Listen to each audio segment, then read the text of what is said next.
वहीं प्रधानमंत्री नरेंद्र मोदी मॉस्को से वियना पहुंच गए हैं। वहां उनका राजकीय तरीके से स्वागत किया गया है। तस्वीरें आपको दिखा देते हैं कि कैसे राजकीय सम्मान यहां पर प्रधानमंत्री नरेंद्र मोदी को दिया गया जब वो वियना पहुंचे। ऑस्ट्रिया में उनकी 2 दिन की मौजूदगी है। वहां पर कई द्विपक्षीय वार्ता प्रधानमंत्री नरेंद्र मोदी करेंगे। और इस बीच भारतवंशियों में भी वहां पर ऑस्ट्रिया में प्रधानमंत्री के इस विजिट को लेकर जबरदस्त उत्साह है। कारोबार पर तो बातचीत होगी, लेकिन किस तरीके से संबंधों को प्रगाढ़ किया जाएगा, क्योंकि भारत का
शशांक मट्टू मेरे सहयोगी जुड़ गए हैं तमाम जानकारी के साथ। शशांक, किस लिहाज से प्रधानमंत्री का ये दौरा बेहद महत्वपूर्ण माना जा रहा है? क्या है वो हाईलाइट पॉइंट्स और इस 2 दिवसीय दौरे में क्या कुछ खास रहने वाला है? क्या है उनका कार्यक्रम?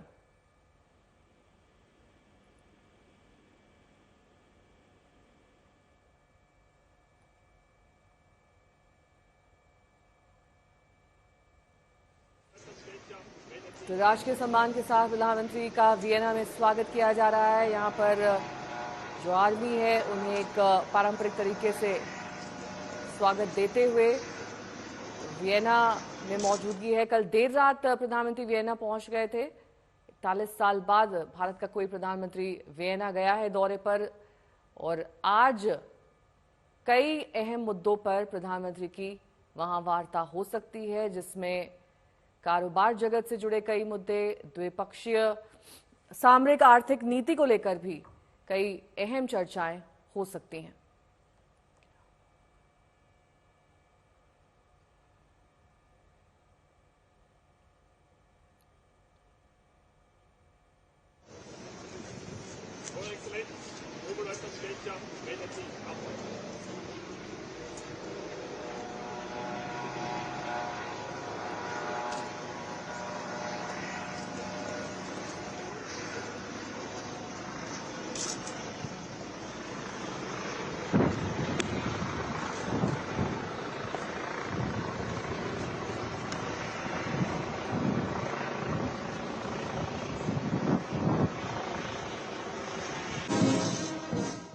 गौरव सावंत जुड़ गए हैं तमाम जानकारी के साथ। गौरव, आपने तो रूस का दौरा देखा, वियना की ये मुलाकात प्रधानमंत्री के, वहां का दौरा किस लिहाज से अहम है? का ये दौरा बहुत महत्वपूर्ण है। 41 वर्षों के बाद भारत के प्रधानमंत्री पहली बार जा रहे हैं वियना। और 1983 में स्वर्गीय इंदिरा गांधी वो जब प्रधानमंत्री थी तो 1983 में वो गई थी। उसके 41 वर्ष बीत गए हैं और अब प्रधानमंत्री नरेंद्र मोदी वहां पर पहुंचे हैं। और आप देख रही हैं कितनी गर्मजोशी से उनका वहां स्वागत हो रहा है। किस तरह ऑस्ट्रेलिया के कलाकारों ने और ऑस्ट्रेलिया में संगीत का बहुत पुराना एक कल्चर है, उन्होंने वंदे मातरम तैयार किया प्रधानमंत्री नरेंद्र मोदी के लिए, उसे गाया, फिर उनको किस तरह से उनका स्वागत किया जा रहा है। वहां के चांसलर, वहां के राष्ट्रपति के साथ उनकी महत्वपूर्ण मुलाकातें हैं। और दोनों ही देश ये देख रहे हैं कि आर्थिक क्षेत्र में कहां कहां भारत और ऑस्ट्रिया अब सहयोग कर सकते हैं। भारत निवेश चाहता है, भारत ये चाहता है कि जो इमर्जिंग टेक्नोलॉजीज है उसमें कैसे निवेश को बढ़ाया जा सके। रूल ऑफ लॉ एक ऐसी चीज है जिसने दोनों देशों को बहुत साथ में बांधा भी हुआ है। दोनों बहुत ही सशक्त प्रजातंत्र भी है। और भारत की बढ़ती साख को देखकर अब विश्व के काफी देश ये चाहते हैं कि भारत के साथ आर्थिक संबंधों को और मजबूत किया जाए। नेहा, एक और बहुत महत्वपूर्ण बात यहाँ ये है कि भारत अब केवल 1.4 बिलियन लोगों की आवाज नहीं, G20 आपने भी कवर किया और आपने देखा किस तरह से G20 के बाद भारत ग्लोबल साउथ की आवाज बनकर उभरा है बहुत सशक्त तरीके से। तो विकासशील देशों की आवाज बनकर भारत अब उभर रहा है। और यही भारत का प्रयास है कि विकसित देश जब आर्थिक चुनौतियों का सामना कर रहे हो तो वो विकासशील देशों की अनदेखी न करें। बहुत बहुत शुक्रिया गौरव इस तमाम जानकारी के लिए आपका।